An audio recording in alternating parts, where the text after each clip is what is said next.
Muy buenos días, señoritos y señoritas. Soy el licenciado Luis Paredes y durante los próximos 10 a 15 minutos trataremos la clase de lengua y literatura relacionada a las corrientes literarias. Como a todos les debió haber llegado su hoja de ruta, necesito, a ver, Juanita, tú ayúdame por favor con el tema general de la clase.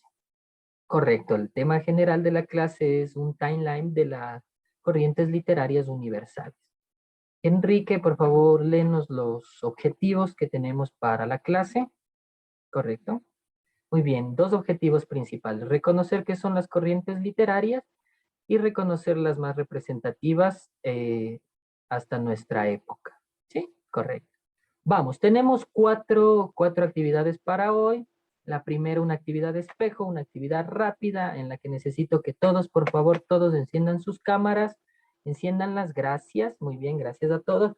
Me van a ver en un espejo, van a copiar lo que yo hago o lo que hace el muñequito del video. Mejor sigan al video.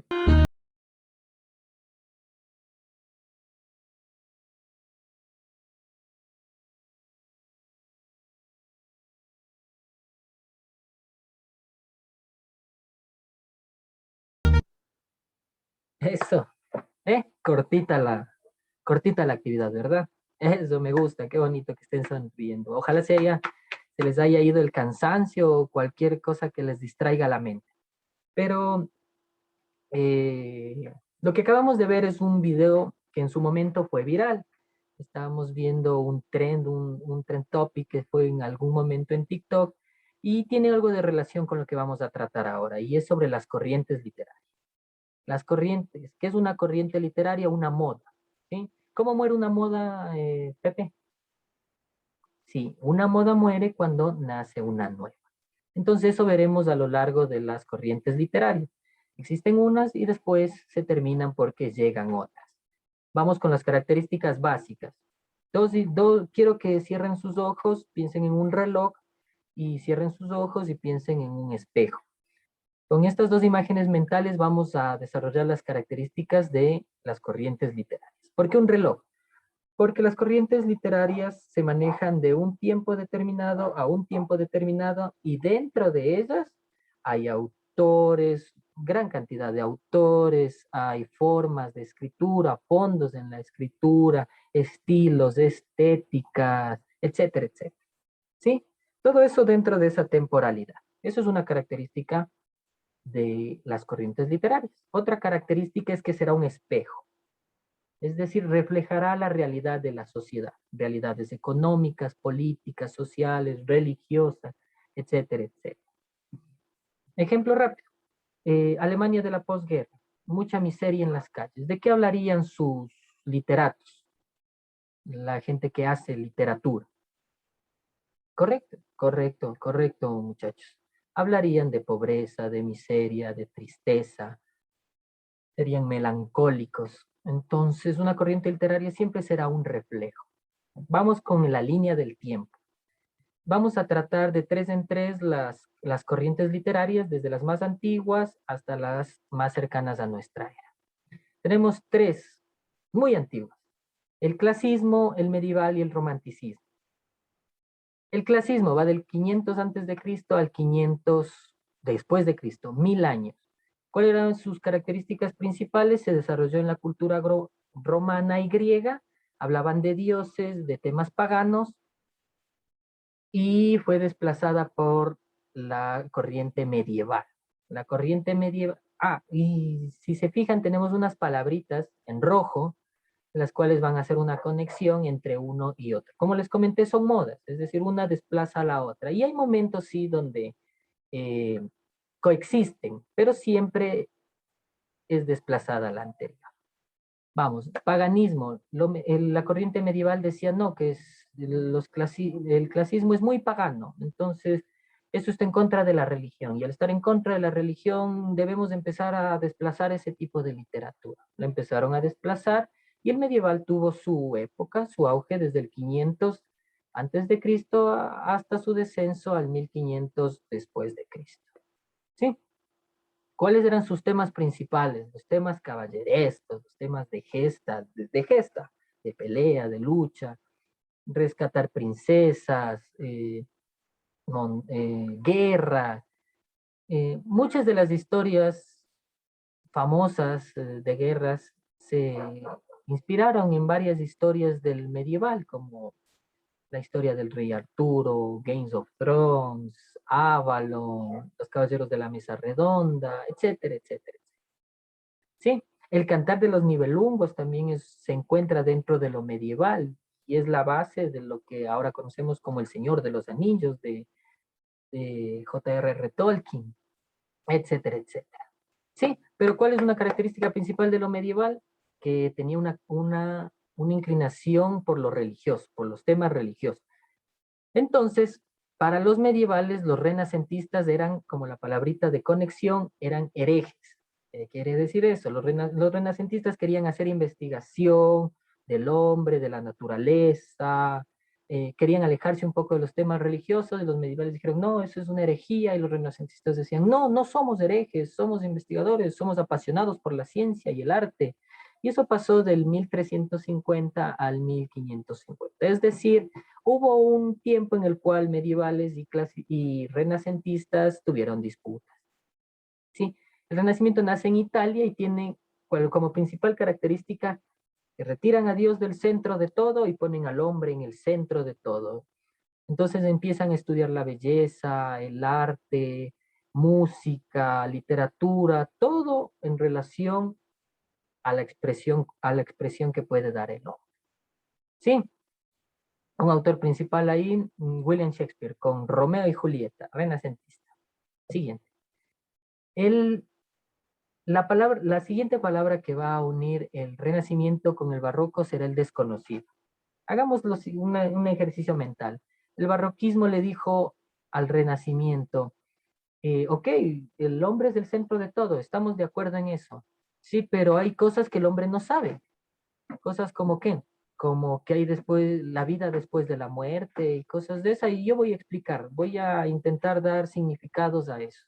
Entonces el barroquismo lo que intentó es evitar el vacío, evitar esas formas que no se conocían hasta ese momento. Ahora, la palabrita que nos va a unir el barroco con el neoclasicismo va a ser la razón. ¿Sí? Los neoclásicos le dicen al barroco, correcto, ustedes hablan muy profundamente, usan muchas anáforas, usan muchas metáforas, usan un lenguaje muy complicado, pero no razonan, simplemente dan una perspectiva general de todo.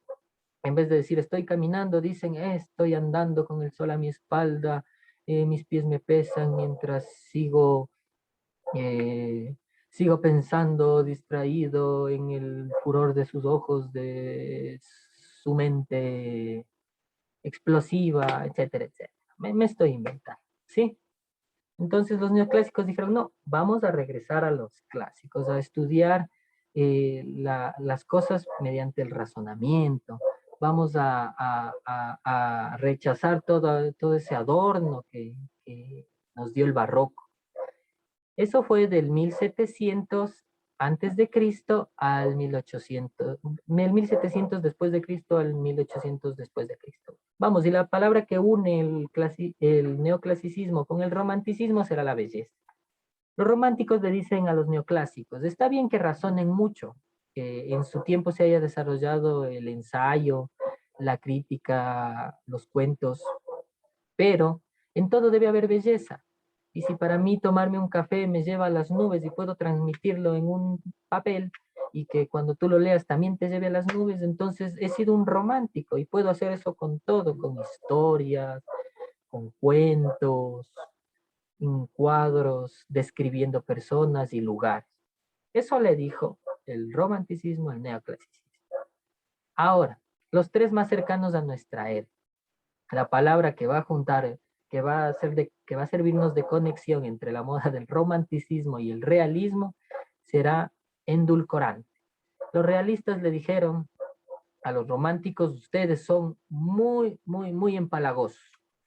Cualquier situación buscan una forma de expresarla con excesiva belleza, con excesiva, intentando transmitir muchos sentimientos nobles.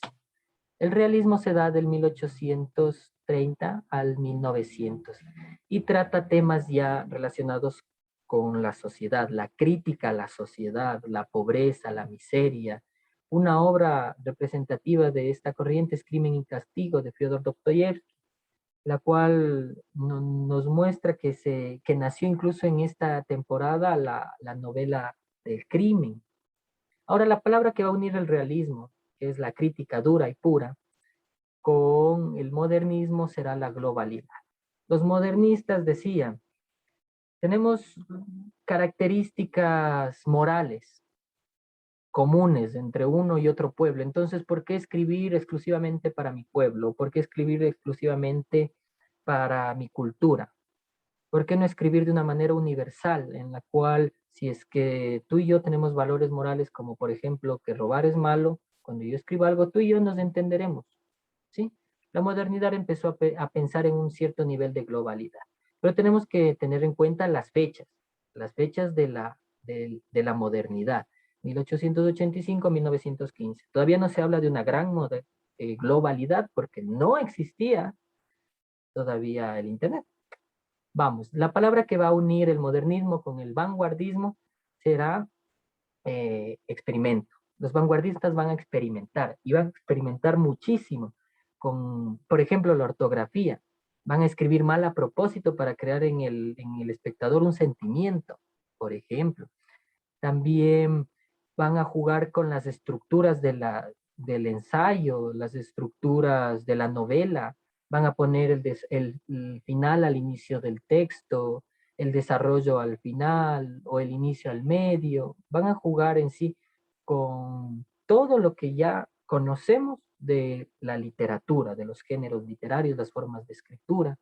Entonces, esa forma de ser hace que los vanguardistas vayan desde el 1914 al 1950 y les explico una chiquitica, el surrealismo. Imagínense que los vanguardistas como por ejemplo, para dar un mensaje que no sería posible en la vida real, como por ejemplo alguien que cruza las estrellas, entonces, recurren a un género como el surrealismo y explican toda su historia en un sueño. Y no puedes decir que no está bien porque en realidad sí, los sueños pueden ser infinitos o hacer lo que se quiera. Entonces ellos ensayan mucho, con formas, fondos, experimentan bastante, como Kafka con la metamorfosis, ¿no? Imagínense ustedes despertar un día siendo un bicho gigantesco, ¿sí? Y en vez de preocuparse por ser un bicho gigantesco, se preocupan porque no saben cómo van a calzarse los zapatos al ser un bicho. Entonces, algo así es el juego del vanguardia. Bien, esas fueron las corrientes literarias más cercanas a nuestra era, las medianamente cercanas y las más lejanas. Por comentarles, en futuras clases abordaremos más profundamente cada una de ellas, pero les quiero dejar dos ideas principales. Los momentos históricos marcan las corrientes literarias, siempre, siempre y siempre. Y las corrientes literarias por regla reemplazan unas a otras. Coexisten en pequeños momentos temporales, pero siempre reemplazan unas a otras. Nosotros nos encontramos en una corriente literaria que después será reemplazada por una nueva, así como las modas. Muy bien, el refuerzo también estará en su hoja de ruta.